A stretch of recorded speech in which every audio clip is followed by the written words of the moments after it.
संगत जी, प्यार से कहना धन्यकार जी। आज यहाँ इस मैदान में जहाँ ये सत्संग रूप और हर एक की नज़र भी जब सत्संग पंडाल में पहुँच रहे थे तो वो मेट्रो स्टेशन और अभी भी थोड़ी थोड़ी देर में एक एक ट्रेन भी जो मेट्रो दिख रही है जाती हुई, तो ध्यान उसी तरह आ रहा था कि कैसे एक चाहे ये ट्रेन रूप है तो बोलते तो हैं कि एक ही ट्रेन है, और चाहे अगर उस तरह देखें तो वो एक ट्रेन अलग अलग बोगियों से भरी कि कैसे एक थोड़ा सा एक जॉइंट आता है जो एक को दूसरे के साथ जोड़ रहा है, पर जो फंक्शनिंग है वो सबसे आगे वाली ही एक उसमें सिस्टम है जो ट्रेन को चलाता है, और बाकी ये सिर्फ अटैच होते होते उसी ट्रैक पे सब चलते हैं। तो ध्यान ऐसे ही आ रहा था कि अगर मन इस निराकार के हवाले है तो फिर चाहे कोई भी एक जीवन का पड़ाव हो, परिस्थिति हो, एक अलग अलग पहलू के कभी एक बैलेंस की जो बात होती है, कभी लगता है कि घर परिवार तो ठीक चल रहा है पर एक आर्थिक रूप, एक माया रूप, एक फाइनेंशियल रूप ठीक नहीं है। कभी लगता है कि परिवार और ये पैसे धन दौलत की कमी नहीं है पर स्वास्थ्य खराब हो रहा है। ऐसे अनेकों पहलू, कभी एक सोच, एक मन की अवस्था डूब जाती है। तो बात वही कि ये अलग अलग बोगियां तो हैं, ये इंसान के ये बाइफिकेशंस अगर उस तरह देखें, पर उसको ट्रैक पे रखना है, सही दिशा में रखना है, तो इस निराकार रूपी बोगी से कनेक्टेड ही रहेंगे तो ही ये वाकई ही सही रूप में एक स्थान से दूसरे स्थान, जैसे बोलते हैं, उसने पहुंचाना है। चाहे कितने भी स्टेशंस आए बीच में, पर वो फाइनल डेस्टिनेशन की बात। ऐसे ही जीवन में एक बहुत सारे किसी भी तरह के स्टेशंस आ सकते हैं, पर जिनका ध्यान इस निराकार में है, निराकार के आसरे चल रहे हैं, वो तो फिर वही बात की लोक सुखी परलोक सुहेला, कि चाहे फिर कोई भी उतार चढ़ाव आए, कितनी बारी ये ट्रेन रुके, फिर भी ये पता है कि कुछ भी जीवन में पूरी तरह खत्म नहीं हुआ। ये आसरा है, विश्वास है, और ये भी पता है कि परमात्मा तो सबसे बेहतर ही हमारे लिए कर रहा है। तो बात वही कि जीवन रूपी ट्रेन को अगर वाकई ही एक चलते चलाना है तो कुछ भी हो, बस अपनी दिशा, अपनी सोच इस परमात्मा पे ही रखें। और ये परमात्मा तो अंग संग है, हमेशा से कायम दायम स्थिर है। फिर चाहे कुछ भी चल रहा हो, ये तो अपनी जगह पे ही मौजूद है। इसने कभी खत्म नहीं होना, इसकी कोई शुरुआत नहीं है, इसके टुकड़े नहीं किए जा सकते। ऐसा सच हर समय का जो सच है, तो ऐसे परमात्मा को, जैसे अभी एक अनाउंसमेंट भी हो रही थी कि देखा जा सकता है, और फिर ये जो जर्नी है उस परमात्मा से इस परमात्मा तक की हो जाती है। क्योंकि पहले तो अनुमान में एक किसी ने कुछ जैसा कह दिया वैसा मान लिया, अपनी विचारधारा से ये परमात्मा का हाइपोथेटिकल रूप बना लिया,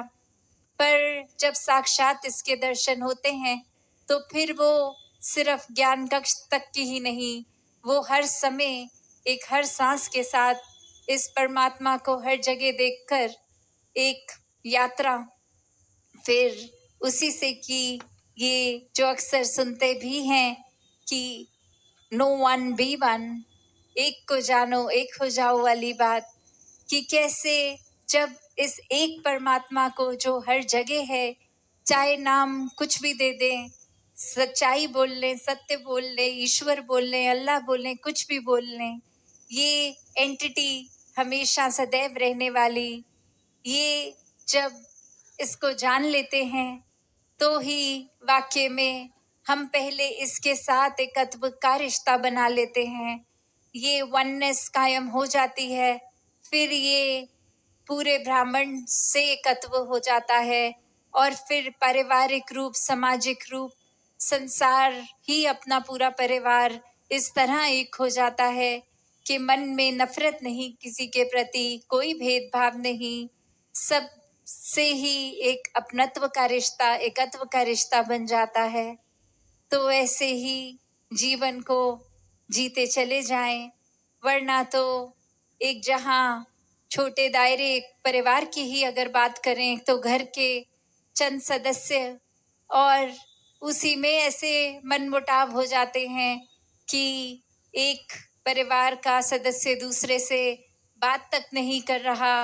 वो आगे से आके गुजर भी जाएं तो भी एक इग्नोर करते हुए कि अभी कुछ दिन पहले कोई ऐसी बात हुई जहां हमारा ओपिनियन उनसे मैच नहीं किया तो बस रुस के बैठ गए, उदास हो गए, मायूस हो गए, नाराज हो गए। तो यहाँ समझने की बात है, वरना तो हर किसी को बस यही इंटरेस्ट है कि हमारा पॉइंट ऑफ व्यू समझा जाए। तो जब हम ही वो पहला कदम लेंगे कि दूसरों के पॉइंट ऑफ व्यू को समझ लें, तो फिर एक ये मामला भी ओतप्रोत रहेगा। फिर सिर्फ ये नहीं होगा कि पूरे समय हम ही समझते रहें, वो सामने से भी रेसिप्रोकेट होगा। और सिर्फ इसलिए नहीं समझना क्योंकि ये एक भाव है कि आज इनकी एक मान लेते हैं, फिर कल शर्मो शर्मी ये भी हमारी मान लेंगे। नहीं, ये प्यार से सारे रिश्तों को संभालना है, ये इसीलिए ही मानना है क्योंकि प्यार है। वरना तो संसार में आज ऐसा भी होता है कि एक कोई उदास चल रहा है तो ये जानते हुए भी कि कोई परेशान है या हमारी गलती के कारण वो परेशान है, तो भी एक अपॉलजी, एक माफ़ी, एक सॉरी तक मुंह से नहीं निकलता। एक यही मन में आता है कि शायद हम माफ़ी मांग के छोटे हो जाएंगे, पर ये माफ़ी रूप कोई किसी को छोटा नहीं करता। ये तो एक बड़े होने की निशानी कि ये मन में विस्तार हो गया है, ये मन में खुद अपनी गलती को एक्सेप्ट किया पहले, और फिर ये जान के कि ये गलती जानते हुए अगर उस पे हम कुछ करेंगे नहीं, उसका सुधार नहीं करेंगे, तो वो गलती से ज़्यादा तो वो गलती का नुकसान इस रूप में हमारे लिए हो जाएगा कि हमारा मन ही दूषित रह जाएगा। तो ऐसे ही संतों ने हमेशा समझाया कि ये गलती अगर कहीं हमसे हो रही है तो जैसे ही ये परमात्मा का सहारा लेंगे वो एक रियलाइजेशन होगी, वो समझ में आएगा कि हर बारी ही ये कसूर नहीं है किसी और का, हम ही गलत हैं, और फिर सुधार का रूप उसी समय लिया जाए और ये दिल से दिल तक प्यार को बढ़ा दिया जाए। और कैसे एक फिर वही भाव आता है, जैसे एक शायर ने कहा, वो लौट के आए हैं मनाने को, शायद आजमा के आए हैं जमाने को। कि एक अक्सर भाव ऐसे भी हो जाते हैं कि मन में ऐसे ही ठान लेता है इंसान कि उनकी ये गलती इतनी बड़ी थी कि अब मैं तो कभी जीवन में माफ़ नहीं कर सकता, और फिर कुछ ही दिनों बाद अगर ऐसी लगभग सेम तरह की गलती खुद ही कर बैठते हैं और ये मन को समझ आता है कि जहां हमने खुद को तो माफ़ कर दिया बहुत आसानी से, तो दूसरे इंसान की गलती को क्यों नहीं कर सके माफ़। तो वही बात आ जाती है कि अपनी गलती के समय जब ऐसा लगता है कि औरों का व्यवहार हमारी तरफ अब बदल रहा है तो मन में पछतावा आता है। हालांकि ये परमात्मा तो उस समय भी था जब दूसरे व्यक्ति से कुछ हुआ, तो इसका एहसास हम भूले थे, इसलिए ये माफ़ी का भाव नहीं आया था। और फिर ये समझ, जैसे वो शायर ने कहा कि ऐसे जब कोई वापस मनाने के लिए आया तो उस इंसान को अंदाज़ा लगा कि हमारी गलती एक उस तरह से ये डिस्टेंस, ये गैप तो बनने दिया गलती के कारण, और अब जब खुद उनके साथ ऐसा हो रहा है तो उसकी तरफ कोई कदम लिया जा रहा है, वो करेक्शन के लिए स्टेप लिया जा रहा है। तो ये तो फायर फाइटिंग की तरह हो गया, जैसे किसी बिल्डिंग में आग जब लग जाती है तो सॉल्यूशन पानी डालना ही होता है। पर अगर बिल्डिंग में पहले ही प्रिकॉशंस लिए गए हों, वो एक अच्छी वेंटिलेटेड बिल्डिंग हो, एक सब कुछ फायर प्रूफ हो, तो उस बिल्डिंग में आग ही नहीं लग सकती। तो बात वही कि उस तरह की बिल्डिंग हर एक को बनना है, जहाँ नफरत कोई आग ही ना पकड़े, जहाँ क्षमाशीलता का भाव हो, करुणा का हो, विशालता का हो। एक ये विस्तार ही इस ब्रह्म ज्ञान द्वारा हर पहलू में होता जाए, एक असली इंसान की ओर हमारा सोच दिल बढ़ता ही जाए, विशालता लेता जाए, विस्तार लेता जाए, तो फिर वो नौबत ही नहीं आएगी कि नफरतों की आग इतनी पकड़ ले कि कोई फायर ब्रिगेड से फिर बाद में करेक्शन की जाए, कि कोई समझाए बुझाए, रियलाइज करवाए, तो ही जाके एक मन अपना रूप बदलेगा। नहीं, ये तो परमात्मा हर समय अंग संग है, और अगर कोई मन हमारा ऐसा रूप ले रहा है तो फिर वो गलती हमारी ही है कि ये पानी अंग संग है, तो भी वो पानी को नजरअंदाज करते हुए ये आग को हमने बढ़ने दिया। तो ये रूप इंसान का, अगर ये शरीर इंसान का मिला है तो वाकई ही इंसानियत भी झलके, पल पल में इंसान होने का ये प्रूफ, ये ना हो कि तन है बस शरीर का, ये इंसानी कर्म हो, इंसानीय ये मानवीय गुण हो, और ये इंसानी गुण कुछ पल के नहीं, हमेशा के लिए चरित्र बन के जीवन में एक कैरेक्टर की तरह रहें, और फिर वो परमानेंस की ओर जो ये हम हमेशा एक स्थिरता, एक पक्के के संग की भी जो आज बात हुई, तो ये हर टाइम फिर परमात्मा जो पक्का ही है, और इस परमात्मा के प्रेमी ये संत भी फिर अपना मन हमेशा एक पूर्णता से विनम्र होकर, अर्पित होके ये एक पक्के का ही रूप बन जाते हैं। तो ऐसे ही हर किसी ने अपने जीवन में एक मिलवर्तन को लेते हुए, मनमुटावों को दूर करते हुए, एक अपनी यात्रा इस एक से शुरू करके एक हो जाने तक की, और कैसे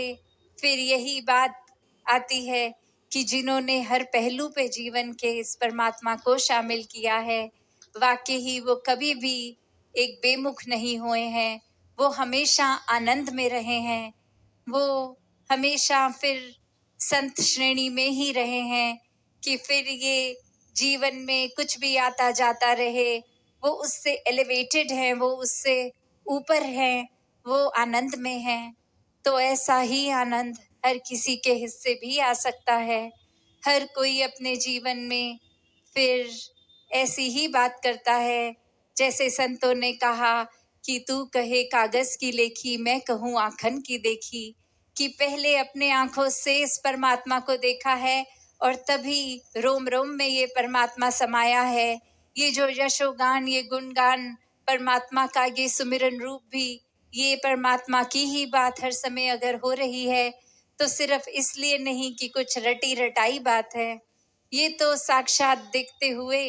फिर इसके एहसास में प्यार उमड़ रहा है, ये प्रेम उमड़ रहा है। इसलिए ये तो आंखों से देखकर, इसको हर समय अपने इतने समीप देखकर ही ये बात खुद ब खुद हो रही है। तो ऐसी ही एक अवस्था हर कोई प्राप्त कर सकता है, ये रूहानियत से अपने आप को भरपूर करके, इंसानियत पूरी तरह से लेकर, मन को स्थिर करके, ये अपने अंदर भी बाहर भी ब्रह्म ज्ञान, इस निराकार का विस्तार हर पहलू में बढ़ाया जा सकता है। हर पॉजिटिविटी को अपनाया जा सकता है। तो उदासी और शब्दों का सहारा ना लेके इन्हीं शब्दों से आज्ञा लेगी। सात संगत जी, धन निरंकार जी।